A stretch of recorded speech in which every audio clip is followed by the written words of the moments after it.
This is Pet Life Radio. Let's talk pets.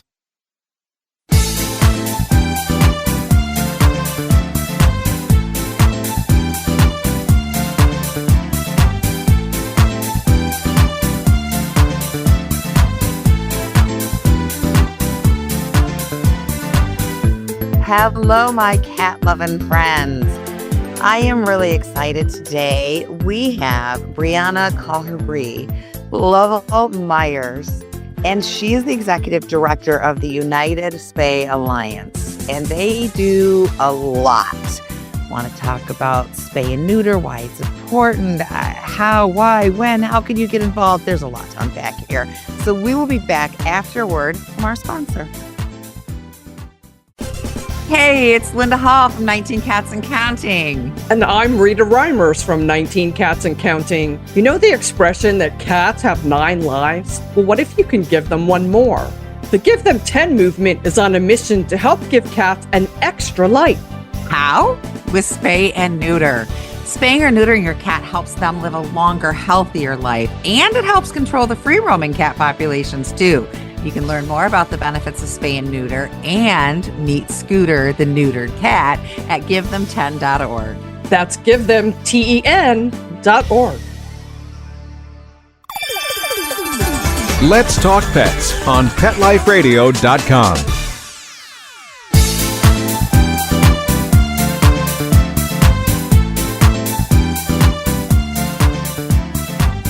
Welcome back to 19 Cats and Counting. I am your co-host, Linda Hall. Back with my gorgeous BFF, who I was riding alone for the last 2 podcasts. I missed you so much. It's been a while. It's been a minute, right? It's been a minute. Welcome back, baby. I'm glad you're back. Thank you. And thank you, everybody, for all your well wishes on the loss of my parents. I really appreciate it. Oh, still hard. Right? It's just still been a few months. It's a journey. We got time. But let's bring Bree in here and talk about some positive actions. Yeah, one of my favorite topics, make the world better. Spay neuter. So first of all, Yay. Thank you for joining us, Bree. No, thank you so much for having me. We appreciate you. Tell us basically about the United Spay Alliance. What is it that you do? What's the gist of this? Yeah, so the organization exists really to promote spay and neuter. The mission is to promote affordable, accessible, and timely spay-neuter services. And so I think if anyone has tried to make an appointment anytime recently to get their pet spayed or neutered, you've probably encountered, long wait times. The cost of those services has gone up. And it's just become a more and more challenging landscape, especially. And so United Spay Alliance has been around, honestly, since like 2015. The organization has been around, and it started with the idea of why don't we make it easy for folks to find services? And so it started with a directory of services state by state where people could find low-cost providers. And since then, it has evolved and grown and come a long way. We saw kind of a renewed need for that, especially during the COVID pandemic. There were so many things changed, but we know that the access to vet care has changed as a result of, the pandemic. So many clinics closed forever. Many have lost, the staff that they need to run those clinics. And so maybe the hours or the number of appointments they have available have changed. And so we saw there was a real need for us to kind of double down on our efforts to make that information available. And so one of our core programs, or the core things that we do, is we have our spay neuter directory. And that's a great place for folks to kind of start. You can go and you can click on your state and you'll pull up a landing page just for your state of everything that we have found in your neck of the woods, as it were, to help you find low-cost services. And then, we branched out into TNR programs, into pet food programs, and so many other resources that might be helpful to someone who's also looking for low-cost spay neuter. Didn't even dawn on me that some of the clinics closed during the pandemic and didn't reopen. And at the very least, we're held up. Yeah, it's been an unfortunate tale, and I've heard it in all parts of the country. Know that I've heard of wait times up to 3 to 6 months. I've heard where the, high volume clinic closed because they couldn't find a veterinarian. I've heard of clinics closing because they can't find techs. It's been difficult. Some places have been really, really impacted. We're starting to see more places, I think, are finding a normal or a new normal. But I know that there are definitely still many communities that are still struggling. I know we had a cat appear in our backyard. What do? Bring her in. Whose bedroom is she going into? We can get her spayed. And I reached out to my vet that I always use. And yeah, we had a horrible wait. They had, because of COVID, to change all of their practices. So they were, call, wait, somebody comes out, all of those extra steps took up so much time that they could see less clients in a day, and it backed everything up. And I had a female cat go into heat upstairs, screaming her head off, ticked off all my males. And although they are neutered, several of them started spraying. I mean, we were in chaos over here over this little girl's estrogen. Yeah, that was bad. That was bad. And you had mentioned earlier that you are doing a training coming up in February to work with vets to teach this high volume. So we recently rescued a couple months ago 3 little boy kittens, neonate, shouldn't have been separated. One of those things I didn't want to do, but I did it to save their lives. And I'm like, yeah, unlike when I took in Soot, I'm like, I can't afford for 3 neuters. So I looked around and found myself a low cost.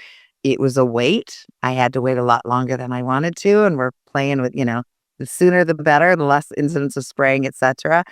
But I'll tell you, when we went to pick the kittens up, a truck came, with stacked carriers.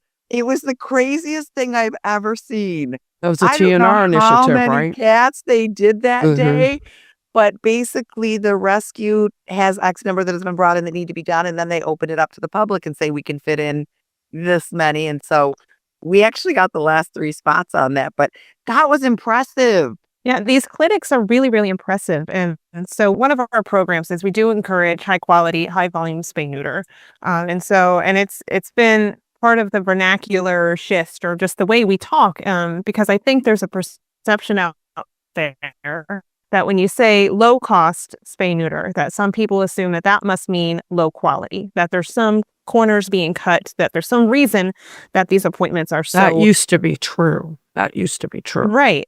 Right. And I think once upon a time, maybe, however, today, when we think about these clinics, what we're actually talking about is very high quality, very efficient procedures. And it's the efficiency of every step of that process. And it's really the efficiency of the veterinarians and their surgical techniques that are making them so much.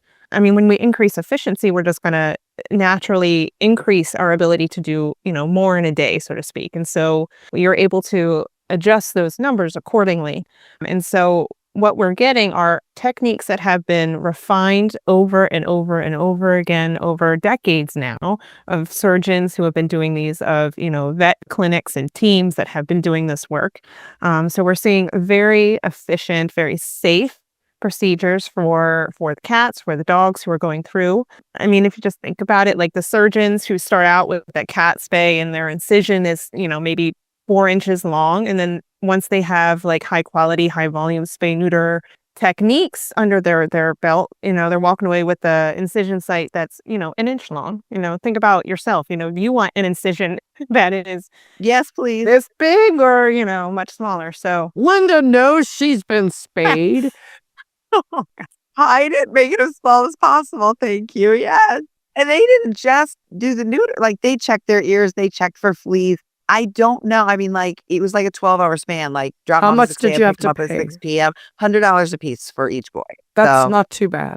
It's a little more than it costs here, but you're in a different it was state. a lot better than the vet cost. Yes. I'm just curious, what was your vet, like the private practice vet, quoting you for that? Did you ask? Yeah, it was going to be almost $200 per kitten. So That's I was so pretty much cutting it in crazy. half.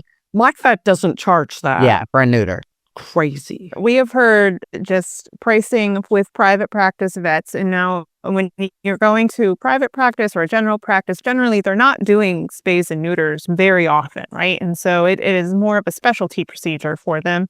And so they're not going to have the same efficiency and the same practice with doing these surgeries. So again, speaking to why when you go to someone who focuses just on spays and neuters and why that procedure is going to be different. But when you're at a general practice, yeah, we've heard definitely of them charging $200, $300. New York City pricing is outrageous. They're paying over $500. That's why people don't do it then. My vet's $75 for a neuter and $100 for a spay. I don't know about dogs because that goes by weight, but they dedicate a whole day. That's all they do on, I think it's Wednesdays, the spay neuter. That's terrific. And that's a great way to do it. And that's a great way for, you don't have, it doesn't have to be all or nothing. And so one of the things that we try to do is show veterinarians different kinds of models that they can, if they wanted to increase spay and neuter or increase their ability to offer these appointments, what are different, ways to dip your toe in the water without doing it all, right? You don't have to become, a high quality, high volume clinic, but you could maybe dedicate one day a week. Or, you could share your private practice. If you're closed on the weekends, you could see if there's a partnership to be had with a nonprofit that you could partner up to do a clinic on a one weekend, one day, one Saturday a month or something. We hope that's our future. Right? Absolutely. I want to tell you, I know we're getting close to where we need to take a break, but definitely about 5 back. All right. Well, let's jump into a little bit about why. And I'll tell you something, behavior session last month, I think. Lady's got a really tough situation on her hands. Took in this cat, not working out how the cat got a lot of behavior issues. And she tried to rehome this cat. She can't buy, everybody's full. All of the rescues are full. All of the shelters are full. No one is adopting. Everyone is surrendering. And so she's got this cat back segregated. We're trying to work with her through it and get her to her place. But yeah, petrified, can't find anywhere to put this cat. And fortunately, we can work through this with behavioral techniques. But what if she was terminally ill or being ousted from her home for some reason? I mean, there are valid reasons why you have to surrender, and we can't get the cat in. I mean, we can't talk about spay and neuter without talking about the fact that we have an intake problem. There aren't enough places for all the animals to go. I know we're always turning down because we're full. Right? Rescues are full, shelters are full, and the people who work in them feel terribly that they can't help every single animal. But the reality is that we just don't have the resources. And the only way that is ever going to change is if more people choose to spay and neuter their pets. We need more widespread access to affordable spay and neuter services. Absolutely. I completely agree with that. I mean, prevent these kittens from being born so we don't have such a glut of cats and kittens. Puppies too. And nowhere for them to go. But cats seem to be a bigger problem because cats go out and wander around the neighborhood. People let their own cats wander around, not spayed, not neutered, having babies. And there's just no reason for that. I mean, one of the things that we talk about at United Spay Alliance is imagine if there were no kitten season. We talk every spring, well, unless you're in a warmer climate, but, typically There's not a kitten season here. It's all year. I was going to say, I know that in the South, maybe you're thinking kitten, what? But for the rest of us, that spring season tends to be like, oh God, it just means so many kittens.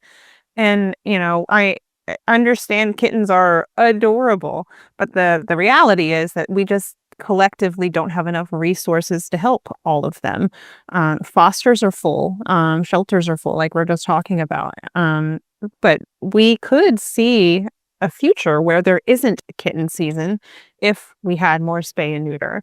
And that is for cats who live outside, and that is for owned cats. It is for everybody to really see the numbers in a community, change as far as the population of cats. We know that we have to have a very high percentage of owned cats spayed and neutered in addition to any TNR that's happening.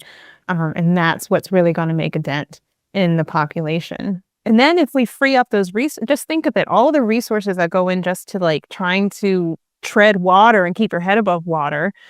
If we were to spay and neuter and see a future where, we had more time to spend with the animals that truly need our help, more resources to give those cats and kittens who are coming to us, and that we actually have the space, the mental bandwidth, and the actual tangible resources. Yeah, there might actually be homes available. Imagine that if we could put our resources toward that rather than just trying to get through day after day after day.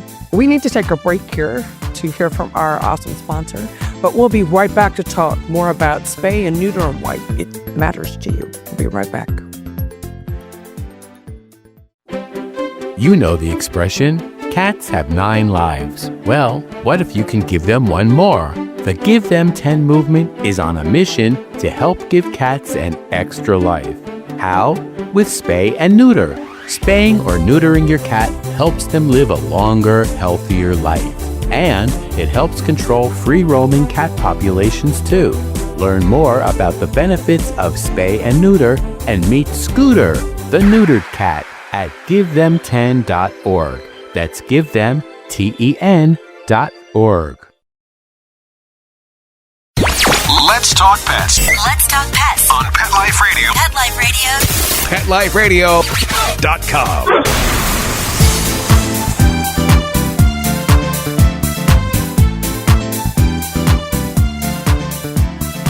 And we're back with 19 Cats and Counting. One of the reason the show is named 19 Cats is when we started it, I had 19 cats in my sanctuary. I now have 18. That's just because the number goes up, down, and Linda has 12 of our cats, and we wouldn't have this many if people would spay neuter. Yeah, I don't want 12 cats. I love every cat in my house. Oh, I do too. But I would never do get not rid of want any to of them. have 12 cats. But don't you sometimes think, Linda, when you have this many, you have to pay attention to them in groups. And not every cat gets special one-on-one attention. They're happy, but these people that if they're going to let their cats outside, there's no excuse to let them outside intact. That's just laziness, in my opinion. Silence. Did I hit a nerve? No, I think it's just, we've talked a bit about the challenges of accessing affordable care. And there's so many communities where that is just still not a reality. And so I think we still have work to do as far as making sure people can, because if you have you mentioned that you were paid $100 for a neuter. So if we're thinking about someone who has 10 cats in, their backyard, that adds up real fast. If they're all neuters, spays are usually more, so that kind of gets out of control. And right now with our research, I actually tell our folks who help us update our directory, when we say low cost, we kind of talk about the number being more around $150 because that threshold is just so, it keeps going up and up and up what low cost means depending on where you live. And so I think absolutely we want people to spay and neuter, but we also, have to make sure we're doing as much as we can to make that affordable, make it accessible for them. Oh, yeah. Somebody calls and says, I've got 10 cats in my backyard and they're having kittens, and I can't afford to spay and neuter them all. Looking for a rescue that will help, our TNR initiative that will help. I think they're more willing to help if they're able to put the cats back out in their habitat and not have to take them in and find them homes. Much easier on here. Oh, for sure. And yeah. And I think that's why, TNR programs are a huge resource, because I've also been in a situation of now I have 6 cats in my house and this isn't what I had envisioned for myself, but here we are. Absolutely. We're living Absolutely. that. Yes. And I think it's important to know too, as with anything, it doesn't have to be all or nothing, right? So I took in that cat I mentioned out of my backyard, and maybe a month later, I found her doppelganger out there, which I assume is probably her sister from the same litter. And I called Rita and I cried and I said, it's like pushing back the ocean. I got one, but I missed one. And then she said, that one cat over X number of years could be responsible for what? It was like 2 million It was a ridiculous over amount. 8-year period. Yes. So be grateful for what you did, right? Get the one. If that's all you can get the one. Absolutely. Talk a little bit about the training that goes on. How can veterinarians get involved in learning how to do efficient spays and neuters? So one of our programs, it's we talked a little before about high quality, high volume spay neuter. And so that's the HQHESN. So if you're out and you see that in the wild, that's what that refers to. But it's these techniques that are being used to do a high number of surgeries in a very safe, very efficient way. And so it's not necessarily the same thing that folks are learning in vet school, but most vets aren't really getting exposure to spay and neuter surgeries while they're still in vet school. They might graduate with 1 or 2 surgeries under their belt unless they have gone out of their way to pursue a shelter medicine or do some sort of work in that more spay neuter clinic setting. But our trainings are aiming to change that. We are making these trainings, our goal is to make these trainings as homegrown as possible. We want it to be easy for veterinarians to attend. We are working directly with organizations or clinics that are right there in the community.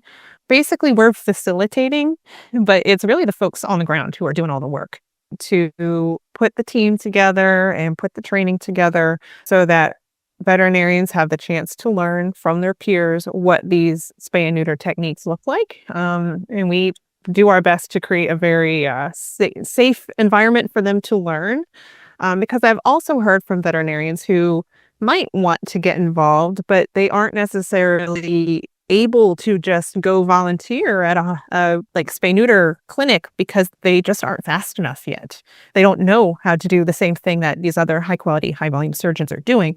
And so these trainings offer them an opportunity to learn That's amazing. these techniques. We're having another clinic coming up on February 22nd, our first on the West Coast. So shout out to the Feral Cat Coalition of Oregon. So we're excited about that. Nice. I'll tell you, we had 2 places, Rescue Friends of Felines and our Humane Society that used to do them. Our Humane Society lost their vet, and I can only imagine how burnt out somebody gets from doing these regularly. I'm sure. But my town started something a year or 2 ago that I was really impressed with. They twice a year, you call them and say, I have ferals in my backyard. They drop traps off. You call them when the trap is sprung, they pick it up. Twice a year, a vet comes in and does a mass spay and neuter, and they return the cats back to where they came from. Is it going to completely solve the problem twice a year? No, but it is going to take a huge dent out of it. And you get one vet to say he'll do 1 a year and one to say he'll do the other, or one vet says he'll do 2 a year, and it's not such a huge burden, right? I was kind of really impressed with them for coming up with that.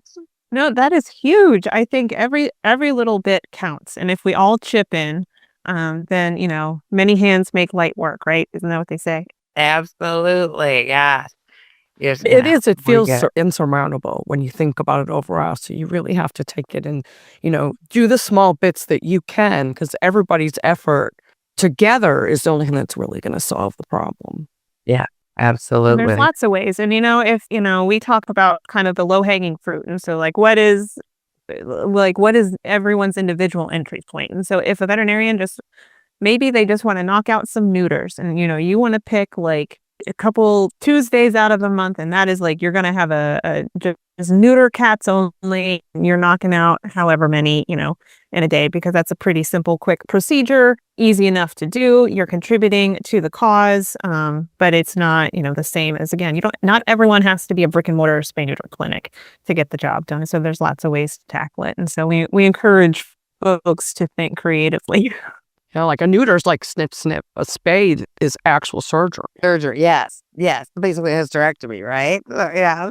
So, okay, so we know what we could do as vets. We know we can just communicate. What about just the individual? I'm 80. I'm not going to go outside and set traps. What You're can I not do to- 80. What can I? Well, I know it's a metaphor. It's a whatever. Anyway, what can I do to help the situation, Bree? So everyone can get involved by just talking with their friends, with their family, with their neighbors about the need to spay and neuter their pets.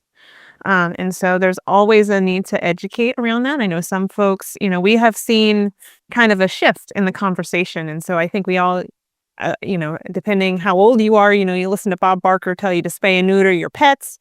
And it seemed, when I was growing up, it just seemed kind of that's what you did. And it was kind of more normalized. And I think there has been a slight shift away from that. And so we definitely encourage people to get back into the habit of talking about spay and neuter and why it matters, that these, animals individually lead such, healthier lives. Like we know that there's reduction, for instance, in cats, especially if we are doing early age spay and neuter. We know that cats who are spayed early have, I think it's a 91% reduction in the rate of mammary cancer.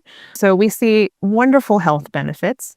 We know behaviorally, they're not going to be driving you up a wall, going into heat in your house. And then when people write to us for, they want to help with integration and one of the cats is not spayed or neutered, we tell them, get that cat spayed or neutered and then come back to us because that might solve your problem. There are rare reasons. I mean, Rita had a cat with ventral septal defect, a heart defect, could not go under surgery. So I always ask for what the reason is. But my Sadie that I wrote Sadie. But I have heard from people like, we just don't want to make the baby get surgery. And it's like, really, it is.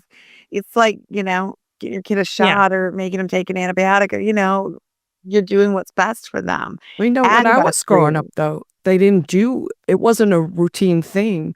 In the 60s and 70s to do spay neuter. We never got our dog neutered. Of course, our dog then fathered 12 puppies because the neighborhood dog who wasn't spayed came over to visit. But I think, the people my age still have a lot of people, that mentality of not spaying and neutering because that's how it was when we were kids. Unless you work with it, you don't realize what a big issue it is. I think it's one of those things that the general public might not encounter until you run into it, until your dog is pregnant with puppies that you were not counting on, until you're trying to find somewhere for that friendly cat that you found outside to go and you realize that all the shelters are full. Until it's facing you head on, it might not be something that you directly have to understand or interact with. But, our founder, Esther Metzler, did so much to promote the movement, spay, neuter, and normalize it back, She's in the awesome. 90s. She's fantastic. And so I say that I am standing on the shoulders of giants. There's so many people like Esther who were there that have gotten us to this point, and I'm just trying to keep carrying on and keep the mission alive. And so they had the immense task of taking us from a culture where there wasn't any conversation about spay and neuter to a point where it was pretty much a part of the mainstream conversation. Everyone was talking about it. The big organizations were funding it. And it was just part of what was going on. And just again, with the pandemic and just other things that have happened, it seems like we need to start having that very real conversation again about, let's start at the foundation. Let's talk about kind of the keystone of all access to care conversations, anything like that. It starts with spay neuter. It is the foundation of prevention, and so many other things will be easier to solve once we have widespread spay and neuter.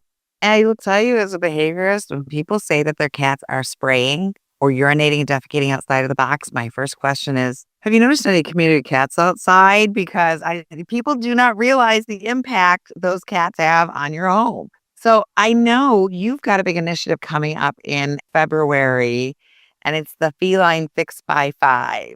So I take it Fix by 5 means by 5 months old? 5 months old. And so the fun fact that we always share is that kittens can get pregnant as young as 4 months old. And so the reality is that kittens are having kittens. And so the Feline Fix by 5 campaign is one that we are really working to encourage veterinarians, especially private practice veterinarians, to talk about their clients or to talk with their clients about the best time to spay and neuter their kittens. Because there's no, again, they're not really graduating vet school with this black and white knowledge of this is it.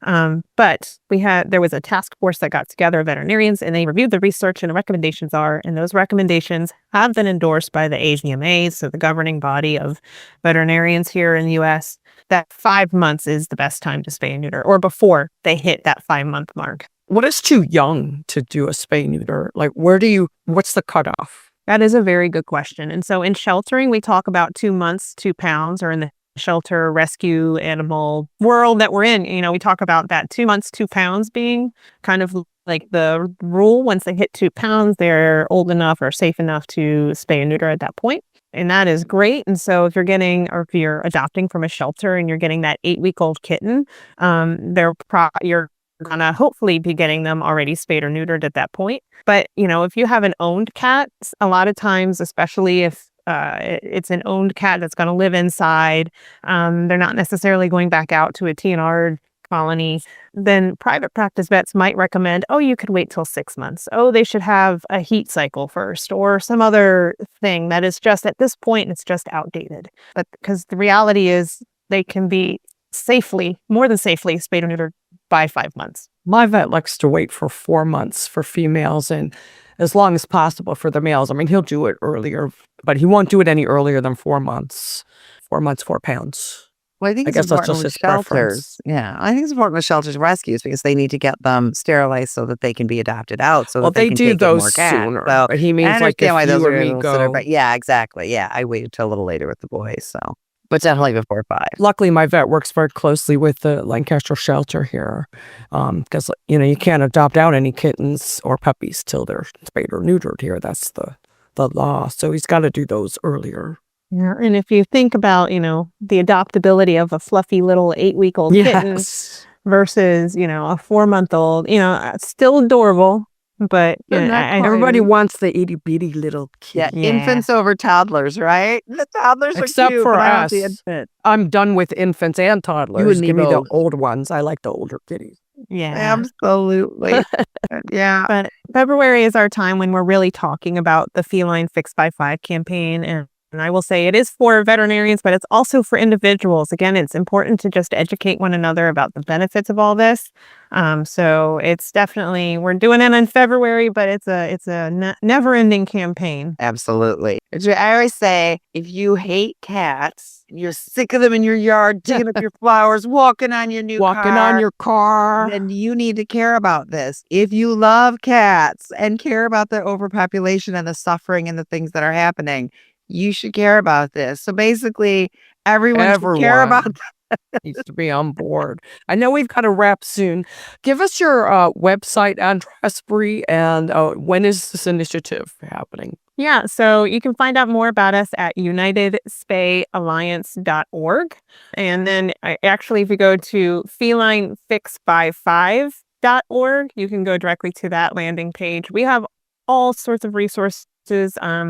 We have a whole media kit, so there's like share graphics and videos and some like great talking points and stuff like that. That's just really easy to pull and share and use as much as you like. Again, we want people talking about it. We want people sharing this information and to make it easy to do that. And so felinefixby5.org has all that for you. February is our big awareness month. It's where we're really asking as many folks as possible to, get the conversation out there, trying to turn up the volume on this message a little bit. But again, there's never a wrong time to talk about the best time to spay and neuter those kittens. A little pre-kitten season advertising. Please, Exactly. spay and neuter. Prevent those kittens. Pretty please. And if you are one of those humans that I talk to every day that has a cat, they need to be spayed or neutered. You really can't afford it right now. Your vet's saying blah, blah, blah. Then you need to go to UnitedSpayAlliance.org, find your state. I guarantee you're going to find something, if not close, reasonable, where you I can know go there's and one save in a lot of money. Charlotte that's $25. But they only do it at certain times, so you really have to Yeah, check. you have to get on the list and go when they're going. They're not doing these every day. But yeah, get the information and get on the list. Yeah. Seek us out. We are here to help you. Whatever we can do to help you get that spay or neuter appointment. That's what we are here to do. It. It's an amazing Yes, resource. take advantage of them. Their Someone who knowledge. just took advantage Free, with the yeah. free boy. Hopefully we're done with kittens, but you just never know when they're going to cross our path. We really cater more to the older cats. If their lives hadn't been in danger, they wouldn't be in my house. I didn't want kittens. Right. I'm done with kittens, but They were definitely in danger. happened. So they're part of our sanctuary now. Any last words for us, Bree? Just again, never a wrong time to talk about spay and neuter. I think if we really talk about, to us, it's all about prevention and the idea that we can prevent overcrowding. We can prevent full shelters. We can prevent compassion fatigue from people who are making difficult decisions day in and day out. And the answer to all of that comes down to spay and neuter. Well, awesome. I hope you'll come back again. We'll definitely add your websites to our reference list. Linda, thank you for holding down the fort when I couldn't do podcasts, and also for helping me out. You know what I mean. You got it. Of course, I have to thank Mark Winter for giving us this opportunity on Pet Life Radio. Thank you so much. And remember, every day is Catter Day. We'll see you next time. Let's Talk Pets, every week on demand, only on PetLifeRadio.com.